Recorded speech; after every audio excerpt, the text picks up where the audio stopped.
प्रश्न 1। पाचन तंत्र का प्रारंभ शारीरिक रूप से किस गुहा से होता है? ए नासा गुहा यानी नेजल कैविटी, बी उदर गुहा यानी एब्डोमिनल कैविटी, सी मुख गुहा यानी बकल कैविटी, डी वक्ष गुहा यानी थोरैसिक कैविटी। उत्तर सी मुख गुहा यानी बकल कैविटी से। प्रश्न 2। विज्ञान की वह शाखा जो दांतों के अध्ययन से संबंधित है क्या कहलाती है? ए ऑस्टियोलॉजी, बी डेंटिस्ट्री, सी ओडोंटोलॉजी, डी ऑर्थोडोंटिक्स। उत्तर सी ओडोंटोलॉजी। प्रश्न 3। पाचन प्रक्रिया का सबसे पहला चरण क्रमानुसार कौन सा है? ए अवशोषण यानी एब्जॉर्प्शन, बी पाचन यानी डाइजेशन, सी अंतःग्रहण यानी इंजेशन और डी स्वांगीकरण यानी एसिमिलेशन। उत्तर है सी अंतःग्रहण। प्रश्न 4। कारिकी यानी फंक्शन के आधार पर दांतों को कितने मुख्य भागों में वर्गीकृत किया गया है? ए 2 भागों में, बी 3 भागों में, सी 4 भागों में, डी 6 भागों में। उत्तर है सी 4 भागों में। प्रश्न 5। मुख में पाचन कितने विशिष्ट प्रकारों से संपन्न होता है? ए केवल एक यानी यांत्रिक, बी 2 प्रकार से यानी यांत्रिक और रासायनिक, सी 3 प्रकार से यानी यांत्रिक, रासायनिक और जैविक, डी केवल रासायनिक। उत्तर है बी 2 प्रकार से यानी यांत्रिक और रासायनिक। प्रश्न 6। भोजन को काटने यानी कटिंग के लिए उत्तरदायी दांत कौन से हैं? ए रदनक यानी कैनाइन, बी चर्वणक यानी मोलर, सी अग्रचर्वणक यानी प्रीमोलर, डी कृंतक यानी इंसिजर। उत्तर है डी कृंतक यानी इंसिजर। प्रश्न 7। मुख में रासायनिक पाचन यानी केमिकल डाइजेशन के लिए मुख्य जिम्मेदार कारक क्या है? ए जीभ यानी टंग, बी दांत यानी टीथ, सी लार यानी सलाइवा, डी श्लेष्मा यानी म्यूकस। उत्तर है सी लार यानी सलाइवा। प्रश्न 8। एक सामान्य वयस्क मनुष्य में कुल दांतों की संख्या कितनी है? ए 28, बी 30, सी 32, डी 34। उत्तर है सी 32। प्रश्न 9। भोजन के किस पोषक तत्व का पाचन सबसे पहले प्रारंभ होता है? ए प्रोटीन यानी प्रोटीन, बी वसा यानी फैट, सी विटामिन यानी विटामिन, डी कार्बोहाइड्रेट यानी कार्बोहाइड्रेट। उत्तर है डी कार्बोहाइड्रेट का। प्रश्न 10। भोजन को फाड़ने यानी टेयरिंग वाले मांसाहारी प्रवृत्ति के दांत कौन से होते हैं? ए कृंतक यानी इंसिजर, बी रदनक यानी छेदक, सी चर्वणक यानी मोलर, डी दाढ़ यानी जॉटूथ। उत्तर है बी रदनक यानी छेदक। प्रश्न 11। जीवन चक्र यानी लाइफ साइकिल के आधार पर मनुष्य के दांत कितने प्रकार से आते हैं? ए 1 प्रकार से एक बार दंती, बी 2 प्रकार से यानी अस्थाई और स्थाई, सी 3 प्रकार से यानी दूध स्थाई और अकलदाण, डी 4 प्रकार से। उत्तर है बी 2 प्रकार से। प्रश्न 12। चबाना यानी मैस्टिकेशन को विज्ञान की भाषा में किस प्रकार का पाचन माना जाता है?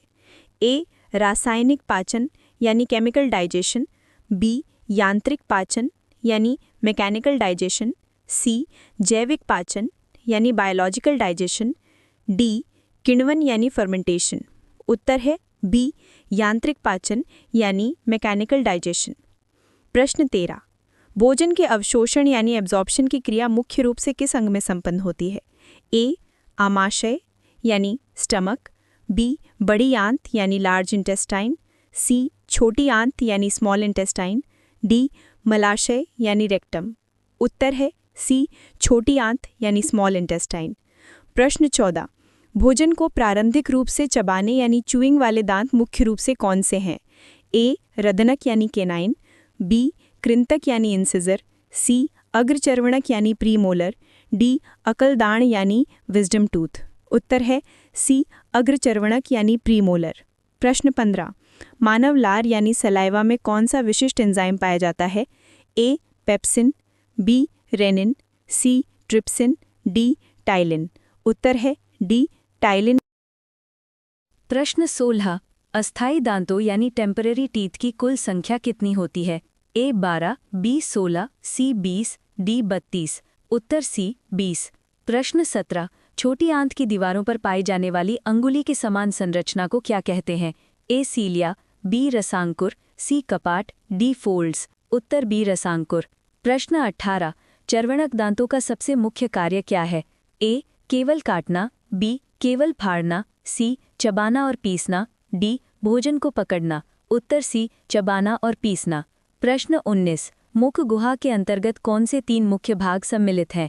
ए दांत, होंठ और गाल, बी दांत, जीभ और लार, सी जीभ, तालू और कंठ, डी दांत, मसूड़े और ग्रासनली। उत्तर बी दांत, जीभ और लार। प्रश्न 20 यदि किसी व्यक्ति के लार में टाइलिन अनुपस्थित हो तो मुख में किस पदार्थ का पाचन बाधित होगा? ए प्रोटीन, बी वसा, सी खनिज लवण, डी कार्बोहाइड्रेट। उत्तर डी कार्बोहाइड्रेट का।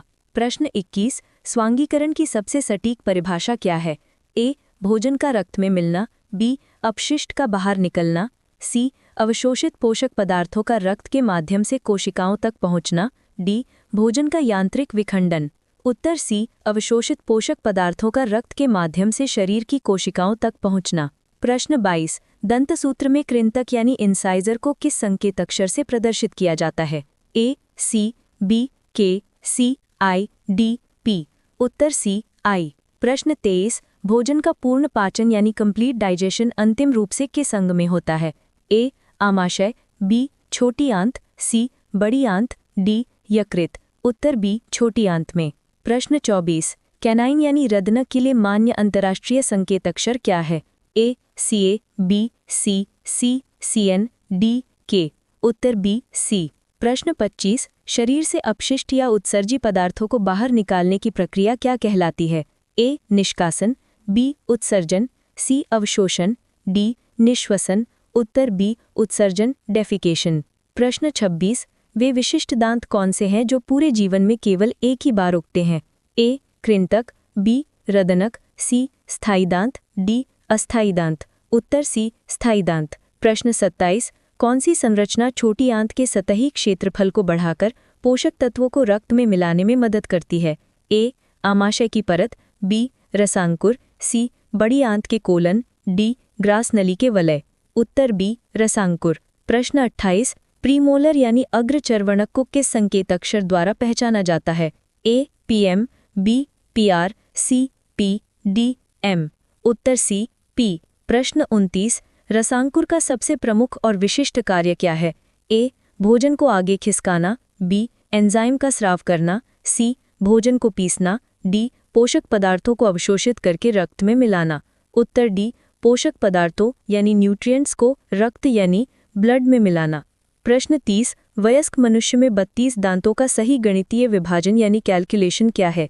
ए 10 दूध के दांत जो 2 बार आते हैं प्लस 22 स्थायी दांत जो 1 बार आते हैं, बी 20 दूध के दांत जो 2 बार आते हैं प्लस 12 स्थायी दांत जो 1 बार आते हैं, सी 12 दूध के दांत जो 2 बार आते हैं प्लस 20 स्थायी दांत जो 1 बार आते हैं, डी 16 दूध के दांत जो 2 बार आते हैं प्लस 16 स्थायी दांत जो 2 बार आते हैं। उत्तर बी 20 दूध के दांत जो 2 बार आते हैं प्लस 12 स्थायी दांत जो 1 बार आते हैं, 32 दांत। प्रश्न 31 यांत्रिक पाचन मैकेनिकल डाइजेशन का कार्य मुख्य रूप से किन अंगों द्वारा किया जाता है? ए लार और एंजाइम, बी दांतों और जीभ, सी तालू और मसूड़े, डी ग्रासनली और कंठ। उत्तर है बी दांतों और जीभ द्वारा। प्रश्न 32 मोलार चवर्णक को किस संकेत अक्षर से दर्शाया जाता है? A MO, B ML, C M, D P. उत्तर है सी एम। प्रश्न 33 अस्थायी दांतों को सामान्य बोलचाल में किस नाम से जाना जाता है? ए अकलदाढ़ विजडम टीथ, बी दूध के दांत मिल्क टीथ, सी मोलार दांत मोलार टीथ, डी कमजोर दांत वीक टीथ। उत्तर है बी दूध के दांत मिल्क टीथ। प्रश्न 34 शरीर की कोशिकाएं अवशोषित पोषकों का उपयोग मुख्य रूप से किन कार्यों के लिए करती हैं? ए केवल वसा संचय के लिए, बी ऊर्जा और वृद्धि के लिए, सी रक्त निर्माण के लिए, डी पाचन रस बनाने के लिए। उत्तर है बी ऊर्जा और वृद्धि के लिए। प्रश्न 35 जीवन में केवल एक बार आने वाले स्थायी दांतों मोनोफायोडोंट की संख्या कितनी है?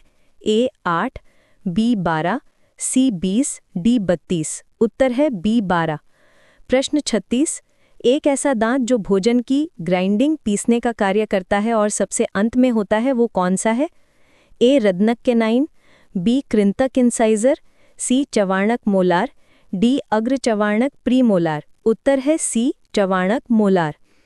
प्रश्न 37 दूध के दांत पूरे जीवन काल में कितनी बार उगते हैं? ए केवल एक बार, बी 2 बार, सी 3 बार, डी निरंतर उगते रहते हैं। उत्तर है बी 2 बार। प्रश्न 38, पाचन के 5 चरणों में से वो कौन सा चरण है जिसमें पोषक तत्व रक्त में तो होते हैं लेकिन उनका उपयोग अवशोषण के बाद होता है? ए अंतःग्रहण, बी पाचन, सी अवशोषण, डी स्वांगीकरण असिमिलेशन। उत्तर है डी स्वांगीकरण असिमिलेशन। प्रश्न 39, केनाइन रत्नक दांतों का प्राथमिक कार्य क्या है? ए भोजन को पीसना, बी भोजन को काटना, सी भोजन को फाड़ना, डी लार मिलाना। उत्तर है सी भोजन को फाड़ना।